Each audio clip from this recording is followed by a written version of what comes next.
Another big SEC job opened yesterday. Brian Kelly out at LSU. Now, preseason number 2, Penn State, job is open. Preseason number 9, LSU, job is open. Preseason number 15, Florida, job is open. Preseason number 4, Clemson, that's iffy. Preseason number 1, Texas, there's reports that coach is looking for a way out. Preseason number 8, Alabama, seems fine now, but was in trouble a few weeks ago.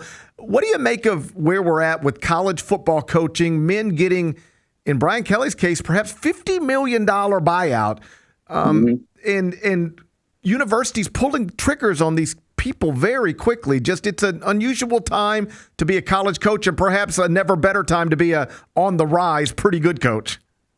I think the first thing we should point out, the media is trash at picking teams who are the best in the country when the season starts. Yes. I think we should start there because they just do it off name and program as opposed to actually being able to evaluate an entire roster. But we need those rankings early part of the season to help our TV ratings, number 1 versus number 8 in a game. That's why we have them, first and foremost. And that's why once we get to the college football rankings are way more accurate than the preseason rankings. Having said that, I don't know why these programs – we do, but they just continue to pay out money based on hope and expectation when they haven't had anything proven to them yet, right? So, time he was at Notre Dame, everyone thought Brian Kelly underperformed. So why would then LSU turn around and spend all that money when they fired Ed Ogeron to bring him in? Same thing happened with Jimbo Fisher, Texas A&M, all that money to come over from Florida State and just to pay him that money to not coach. Same thing with James Franklin. Like, they're just throwing money at these coaches as if that money's going to win them a championship. I know the boosters are about it. Hey, we need more wins. Here, I got $15 million. Frank over here's got 12. We're going to go get this coach, and he's the next guy. But you don't know, Gary. No one knows who's going to be great. And they end up spending all this money as if they are. So you're going to have $50 million. And I couldn't care less about how much money they spend for these buyouts, right? It doesn't affect the school. The boosters pay for it, so the hell with them.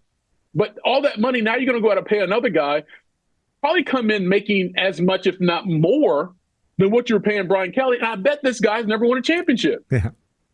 What are you doing? How about someone coming in and then earning? You're paying these people like at Kentucky. Mark Stoops is paid as if he's a top 10 college football coach. Right. We can't get to a bowl game consistently. We can't get to double-digit wins consistently. And I'm not mad at Mark Stoops. That's not his fault. Go make that money, dog. They're going to pay you. Take that check. But it's on the administration. It's on the school presidents and the boosters who are out here like, yeah, that guy. Look at Indiana. Who in the hell thought Indiana would be ranked number 2 in the country? And who knew the coach before they hired him? Yeah. Like, sometimes you just have to be very vigilant at what you're doing and just stop throwing money at all your problem things. It's going to solve it. That doesn't happen in college football. It doesn't happen in most aspects of American society. So why they do it at that level of football still baffles me. That is Michael Eaves from ESPN. Make sure you're watching him on the Worldwide Leader. Follow him on X at Michael Eaves. That's at Michael Eaves. You're the best, buddy. Enjoy the rest of your week. I'll talk to you next Monday. All right, man. Be good. Bye-bye. Michael Eaves from ESPN. These buyout numbers are wild. And I'm with Michael. Like, I don't care. I'm not pocket watching. But, like, there's going to have to be a course correction on this stuff because it is way, way out of whack. And so the question becomes, well, how did we get here? You know how we got here? Amateurism. Here's what I mean. For decades, as media rights deals increased, we started building bigger stadiums, bigger arenas, season ticket sales, merchandise, all of the ways that people in college athletics were making money, but the players, based on the rules, the illegal rules, but still rules that were in place, could make anything. All of these universities, not all, but like lots of them, certainly at the power conference level, they had more money than they quite literally knew what to do with. So they would hire 50 associate athletic directors. They would build the best practice facility you've ever seen. They'd put lazy rivers through their practice facilities because that might look cool on social media. And yeah, they'd start paying their coaches $5 million, $8 million, $10 million, $12 million. 5-year contract, 7-year contract, 10-year contract. You kept having to outdo everybody else because this is where all the money was focused on these types of things because you didn't have to give it to players. You weren't even allowed to.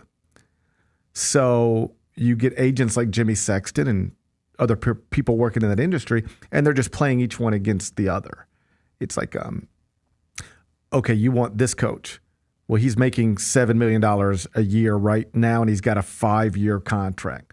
All right, what if we offered 7 years at $8 million a year? Okay, fine. Well, that's the new standard. Now somebody else wants to hire a coach. Well, my guy's making $8 million a year, got a 7-year deal right now. Well, what if I make it 10 for 10? 10 years, $10 million a year, $100 million contract. You just keep going up, keep going up. Because it's like, whatever, this is what we have to do to get this done. And this is where we spend the money. Well, now you're in a place where you do have to spend it on running backs, quarterbacks, and linemen. Yep. And it is a little tighter. And now you're in situations where you're having to pay out $50 million buyouts. Pay somebody $50 million not to coach you.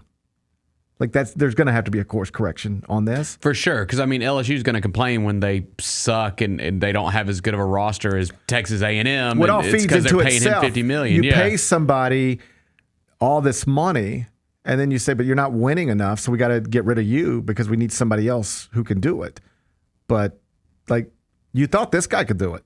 It was a $50 million mistake. It's just like the college football coaching industry is wild right now because we've also kind of decided when the Indianas and the Vanderbilts and schools like that step in and start taking spots in the top 10. Like 2 of the spots in the top 10 right now are occupied by Indiana and Vanderbilt. One's a basketball school and one's one that you just thought was a nerd school in the SEC that could never win at anything. Well, they're taking up 2 spots in the top 10 now. Well, those are 2 spots that aren't going to traditional powers who are probably paying their football coaches and their staffs lots and lots of money. So what happens? Boosters get upset, fans get upset, put pressure, and at Penn State they say, hey, we got to make a move. At Florida they say, hey, we got to make a move.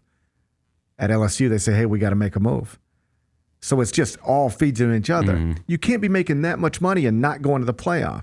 You're fired. Okay, but now what? Who do we hire now? Like, who are you going to hire now?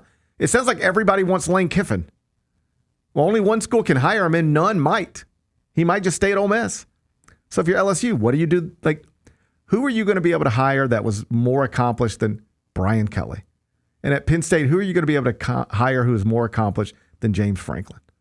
Like, honestly, you could just take James Franklin, put him at LSU, take Brian Kelly, put him at Penn State, and those programs would probably be about as good as they're otherwise going to be.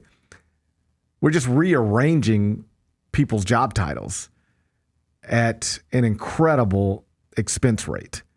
And at some point, there's going to have to be a course correction where athletic directors or university presidents just say, we can't be handing out 10-year contracts worth $100 million because the way college football is these days, even if we love our coach right now and think he's worth $100 million, in 3 years, we probably won't. For the same reasons Florida State doesn't love their coach anymore. Penn State stopped loving their coach. LSU stopped loving their coach. So now where are we? We look up in 3 years, we probably hate our coach, and we owe him $70 million. Why are we even putting ourselves in that situation? There's got to be a better, smarter way to do this. And the universities at some point are going to have to figure it out because right now the agents are taking them to the bank.